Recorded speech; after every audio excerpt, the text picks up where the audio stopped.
Q2 का earning season start हो गया है and today we will analyse the result of Angel One. So Angel One के Q2 के नंबर्स आ गए। पहली कंपनी जो मेरे वॉच लिस्ट में है जिन्होंने अपना रिजल्ट अनाउंस किया है, सो हम डिस्कस करते हैं कि इस कंपनी का रिजल्ट कैसा रहा। तो एंजल वन ये जो कंपनी है, ऐसा पर्सनली मुझे लगता है कि अभी अपने सबसे बेस्ट फेस में है, बिकॉज जो जो भी चीज़ें ये स्ट्रेटेजाइज कर रहे हैं, प्लान कर रहे हैं, जो एग्जीक्यूट कर रहे हैं, वो बहुत ही वेल ऑफ जा रही है इस कंपनी के लिए। एंड इनकी performance month on month, quarter on quarter या ईयर ऑन ईयर बेसिस पे जब भी हम कंपेयर करें तो लगातार कंसिस्टेंटली इम्प्रूव हो रही है। सो स्टार्ट करते हैं अगर इनके हम क्लाइंट बेस से, तो इस कंपनी का जो टोटल क्लाइंट बेस है सितंबर के एंड में वो है करीब 17 मिलियन, यानी कि 1 करोड़ 70 लाख।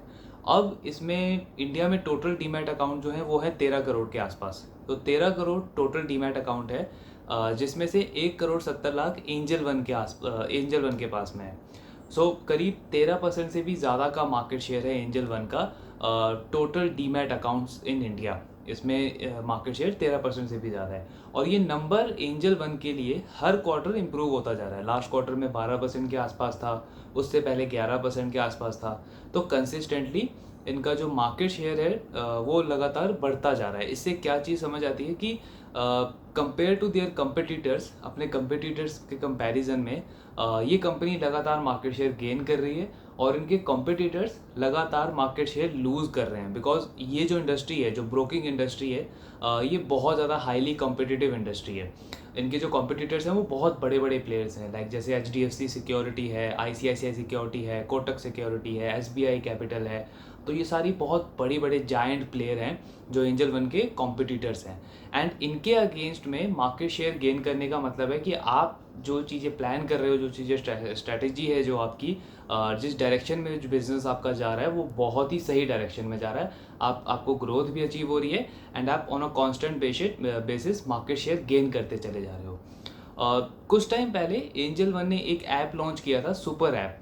सो बेसिकली उसके पीछे की स्ट्रैटेजी इनकी ये थी कि जितनी भी प्रोडक्ट्स और सर्विसेज ये ऑफर करते हैं अपने क्लाइंट को, उसको ये एक जगह इंटीग्रेट करना चाहते थे, सो दैट जिससे उस ऐप की एफिशिएंसी भी फास्ट हो, स्मूथ चले, कस्टमाइज रहे। ये सारी इनकी स्ट्रैटेजी थी और वो ऐप काफ़ी अच्छे तरीके से एक्सेप्ट भी किया इनके कस्टमर्स ने, जिसकी वजह से इनकी क्लाइंट एक्विजिशन अगर हम देखते हैं तो उसके बाद से लगातार 30% 40% से इनकी क्लाइंट एक्विजिशन हर मंथ बढ़ रही है। यानी सपोज सितंबर में इस सितंबर में इन्होंने अपने क्लाइंट एक्विजिशन जो है वो 40% से बढ़ाया है कंपेयर टू लास्ट सितंबर का जो नंबर था।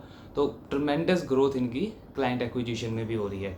इसके साथ में ये क्या कर रहे हैं कि इस ऐप में इन्होंने नए नए फीचर्स ऐड ऑन किए हैं। जैसे कि एक बास्केट ऑर्डर करके एक फीचर है, उसके अंदर एक इन्वेस्टर एक ही टाइम पे मल्टीपल ऑर्डर्स प्लेस कर सकता है। सो एक बहुत ही यूनिक फीचर है। इसके साथ में इन्होंने स्टॉक SIP लगाया है। जैसे सपोज कोई इन्वेस्टर है जो किसी पर्टिकुलर स्टॉक में लमसम इन्वेस्टमेंट नहीं करना चाहता, वो लॉन्ग टर्म इन्वेस्टमेंट करना चाहता है, बट हर लेवल पे उसको बाय करना है। हो सकता है उसको वैल्यूएशन वाइज वो कंफर्टेबल ना हो, तो इस तरीके के इन्वेस्टर्स को कैटर करने के लिए उन्होंने स्टॉक SIP का फीचर ऐड किया है। और अभी करंटली ये बहुत सारे ऐसे जो थर्ड पार्टी सर्विस प्रोवाइडर्स होते हैं उनके साथ इन्होंने टाई अप किया है। सो वो बेसिकली क्या करते हैं, सपोज कोई इन्वेस्टर है जो F&O में ट्रेड करना चाहता है, बट वो खुद बहुत अच्छा रिसर्च नहीं कर सकता एंड उन्हें किसी और थर्ड पार्टी की रिसर्च के लिए किसी और ऐप पे नहीं जाना है, उन्हें एक ही जगह पे ये सारी चीज़ें चाहिए। तो ये थर्ड पार्टी सर्विस प्रोवाइडर्स होते हैं जो रिसर्च बेस्ड सर्विसेज प्रोवाइड करते हैं। उनके साथ में एंजल वन ने टाई अप किया है। उनकी उस रिसर्च को एंजल वन अपने ऐप पे शो करता है अपने कस्टमर्स को, एंड उनके कस्टमर्स उस सर्विस को बाय कर सकते हैं। कुछ भी मंथली या एनुअल जो प्लान होता है वो पे करके उसको वो बाय कर सकते हैं। सो अब इसमें एंजल वन को क्या फ़ायदा हो रहा है, उन्हें रिसर्च के लिए अलग से टीम नहीं बिठानी पड़ी, कोई नया प्लेटफॉर्म नहीं लगाना पड़ा, कोई नए सेल्स के पर्सन हायर नहीं करने पड़े जो कस्टमर्स को जाके वो प्रोडक्ट सेल करे। सिंपली उन्होंने उसी प्लेटफॉर्म को इतना एफिशिएंट बना दिया कि थर्ड पार्टी प्रोवाइडर्स को वो बहुत इजीली ऑनबोर्ड कर रहे हैं। प्रोडक्ट किसी और का है, रिसर्च किसी और का है, कस्टमर्स एंजल वन के हैं। एंड यहाँ से एंजल वन को दो तरीके का बेनिफिट हो रहा है। एक तो जो भी वो कस्टमर उस सर्विस को लेने के बाद ट्रेड करेंगे वो एंजल वन के प्लेटफॉर्म पे होगा, जिससे उनकी ब्रोकिंग इनकम जनरेट होगी ट्रेड करने के बाद। दूसरा, जो वो मेंबरशिप बाय करेंगे, चाहे वो मंथली हो या एनुअली हो, उसमें वो कुछ ना कुछ चार्जेस पे करेंगे। अब वो पूरे के पूरे चार्जेस वो उस सर्विस प्रोवाइडर को नहीं देंगे, बिकॉज उनके लिए कस्टमर एंजल वन लेके आ रहा है। सो ये विन विन सिचुएशन है एंजल वन के लिए भी, उनके कस्टमर्स के लिए भी, एंड जो ये सर्विस प्रोवाइड कर रहे हैं उनके लिए भी। तो इस तरीके से इन्होंने डिफरेंट डिफरेंट कंपनीज के साथ में टाई अप किया है, जिससे ये एक और एडवांटेज मिल रहा है इस कंपनी को। कुछ टाइम पहले इन्होंने म्यूचुअल फंड ऑलरेडी लॉन्च कर दिया अपने प्लेटफॉर्म पे, जिससे कोई इन्वेस्टर अगर स्टॉक के साथ साथ डायरेक्ट म्यूचुअल फंड खरीदना चाहता है तो वो भी वो एंजल वन के प्लेटफॉर्म से बाय कर सकता है। इंश्योरेंस के साथ इन्होंने ऑलरेडी टाई अप कर दिया है, और इसका एक बहुत अच्छी स्ट्रैटेजी ये कंपनी फॉलो कर रही है कि ये टारगेट कर रहे हैं जो कस्टमर्स जिनकी एज 30 साल से नीचे हो।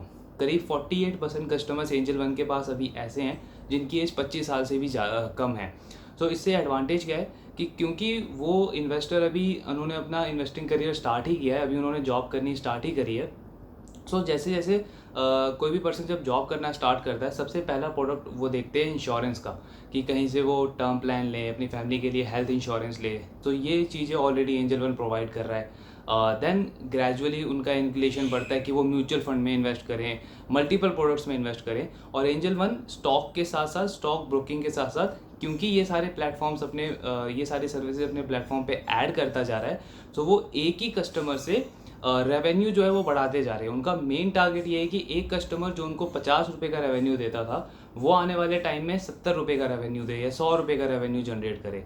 और उस डायरेक्शन में बहुत ही अच्छे से एंजल वन आगे मूव कर रहा है। देन मार्केट शेयर की हमने बात की, टोटल डीमैट अकाउंट में तो उनका मार्केट शेयर बढ़ ही रहा है। NSE एक्टिव क्लाइंट में भी अगर हम देखते हैं, यानी कि सपोज अगर 100 क्लाइंटों ने डीमैट अकाउंट खुलवाया है, उसमें से एक्टिव कितने हैं, बिकॉज ये जो इंडस्ट्री है बहुत ही ज़्यादा सिक्लिकल है, वॉलेटाइल है। हर 6 महीने 1 साल में कोई ना कोई बड़ी बुल रैली आती है, कोई ना कोई बियर मार्केट आती है। जैसे अभी मार्केट में सेंटीमेंट काफ़ी पॉजिटिव है। कुछ महीने पहले अगर हम चले जाएं तो 1.5 साल तक काफ़ी बियरिश सेंटीमेंट था। तो बियरिश में क्या होता है, लोग इन्वेस्ट करना बंद कर देते हैं, SIPs बंद हो जाती है, ट्रेड होना बंद हो जाता है। सो ब्रोकिंग कंपनी को बहुत ज़्यादा इफेक्ट होता है उनके रेवेन्यू को। सो उसको कैटर करने के लिए ये कंपनी ये सारी चीज़ें कर रही है, जिससे ये अगर कोई कस्टमर सपोज स्टॉक्स में इन्वेस्ट नहीं करना चाह रहा, वो म्यूचुअल फंड कंटिन्यू करे सेम प्लेटफॉर्म पे, वो इंश्योरेंस लेता रहे। वो आगे चल के इनका प्लान है कि ये लोन प्रोडक्ट्स भी लॉन्च कर रहे हैं, पर्सनल लोन, बिजनेस लोन, इस तरीके के। सो उस तरीके के प्रोडक्ट को सेल करके ये रेवेन्यू जनरेट करे, बिकॉज सेम कस्टमर है, डेटा आपके पास है कस्टमर्स का। आपको जस्ट अपना प्लेटफॉर्म स्मूथ बनाना है, डिफरेंट डिफरेंट पार्टनर्स के साथ टाई अप करना है, और एग्जीक्यूशन फास्ट करना है। बिकॉज इस इंडस्ट्री में सबसे ज़्यादा इंपॉर्टेंट चीज़ है कि आप किस रेट पे क्लाइंट को एक्वायर कर रहे हो, और आपकी क्लाइंट रिटेंशन रेट क्या है। और ये दोनों ही चीज़ों में angel one most of the competitors को लगातार आउट परफॉर्म कर रहा है। तो ये पूरी की पूरी स्ट्रैटेजी है इस कंपनी की। अब अगर हम देखें कि इन सारी चीज़ों से इनके नंबर्स में क्या इंप्रूवमेंट आया है, सो एज वी डिस्कस कि क्लाइंट एक्विजिशन इनका 47% से ग्रो हुआ है इस क्वार्टर में। रेवेन्यू की बात करें तो करीब 42% के आसपास की रेवेन्यू ग्रोथ आई है इनकी। मार्जिन्स इनके स्टेबल हैं 42% के आसपास, और net profit growth angel one का 43% से बढ़ा है। इट मीन्स कि इतना ज़्यादा इन्वेस्ट करने के बावजूद, क्योंकि ये टेक्नोलॉजी पे इन्वेस्ट कर रहे हैं, अलग अलग प्लेटफॉर्म्स पे इन्वेस्ट कर रहे हैं, और नए फीचर्स एनहांसमेंट्स पे इन्वेस्ट कर रहे हैं, इसके बावजूद इनके जो नेट प्रॉफिट ग्रोथ है वो 43% के आसपास है। अगर हम सपोज करें, क्योंकि आने वाले टाइम में ये इन्वेस्टमेंट जो है ये ख़त्म हो जाएंगे, ये इन्वेस्टमेंट कुछ टाइम तक ही कंपनी कर रही है, एक बार ये प्लेटफॉर्म का सेट हो जाएगा तो इनका जो इन्वेस्टमेंट कॉस्ट है ये कम हो जाएगी। उसके बाद इनका जो ऑपरेटिंग लेवरेज है, हम अज्यूम कर सकते हैं कि कितना ज़्यादा ऑपरेटिंग लेवरेज ये कंपनी अचीव कर सकती है, बिकॉज अभी जिस लेवल पे रेवेन्यू ग्रो हो रहा है उसी लेवल पे almost head to head net profit भी ग्रो हो रहा है। बट आने वाले टाइम में जब इनकी कॉस्ट कम हो जाएगी इस इन्वेस्टमेंट से, तो इस कंपनी को बहुत अच्छा स्ट्रॉन्ग ऑपरेटिंग लेवरेज मिलने की उम्मीद है। देन इनका अगर हम वैल्यूएशन वाले स्टॉक को देखें तो अभी करंटली पीई मल्टीपल तो इसका 19 के आसपास चल रहा है, बट अगर हम इसका 1 ईयर फॉरवर्ड पीई देखते हैं, क्योंकि कंपनी का जो क्लाइंट एक्विजिशन ग्रोथ रेट है वो 40% के आसपास है, तो अगर 1 ईयर फॉरवर्ड पीई इसका देखते हैं तो वो अभी भी सिर्फ 15-16 के पीई के मल्टीपल पे ये स्टॉक अभी भी अवेलेबल है, विच मीन्स कि वैल्यूएशन वाइज काफ़ी ल्यूक्रेटिव है, ग्रोथ काफ़ी अच्छी है, इंडस्ट्री में लीडर है ये अभी डिजिटल ब्रोकिंग में।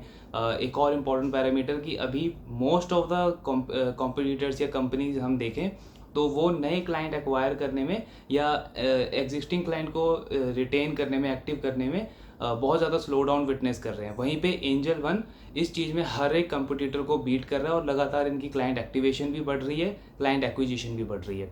सो एक ऐसा प्लेयर जो ग्रोथ बहुत अच्छी कर रहा है और लगातार सही डायरेक्शन में मूव कर रहा है, आपको एक 15-16 के पी मल्टीपल पे करेंटली अवेलेबल है।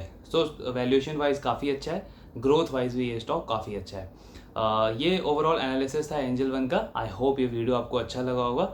इन केस अगर आपको कोई भी डाउट हो इस बिजनेस के रिलेटेड या इस इंडस्ट्री के related, please let me know in the comment box.